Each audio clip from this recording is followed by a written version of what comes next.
जय मसीह भाई और बहनों, अगर आपको मेरा वीडियो पसंद है तो एक लाइक करके मुझे सपोर्ट करिए भाई लोग। और हाँ, चैनल को सब्सक्राइब करना भूले। तो चलते हैं, वीडियो स्टार्ट करते हैं।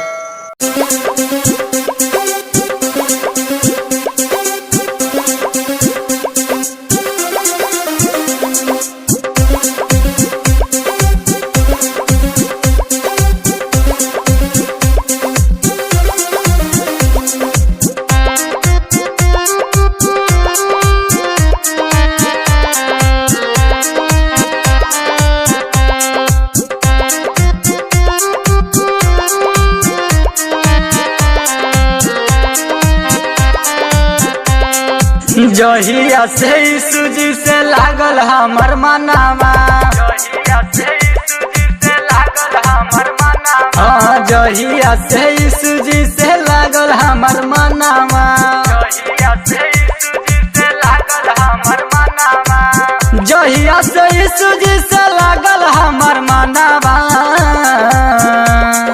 दिन राति रही हम यीशु के भवनवा, ओ दिन राति रही हम यीशु के भवनवा।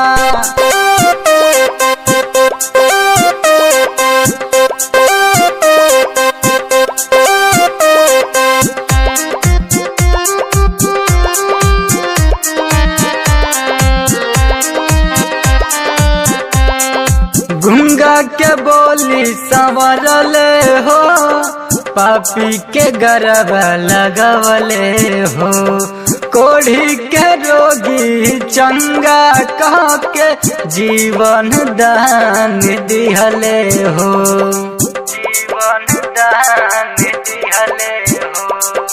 गुंगा के बोली संवरले हो, पापी के गर्भ लगवले हो, कोढ़ी के रोगी चंगा कह के जीवन दान दिहले हो, जीवन दान दिहले हो। हाँ, बाझिन के दिहले है यीशु जी लालनावा, बाझिन के दिहले यीशु जी लालनावा।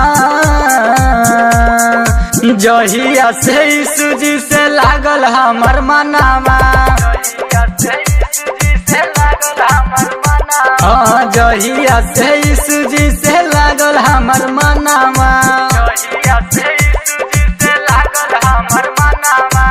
जहिया से यीशु जी से लागल हमर मनावा।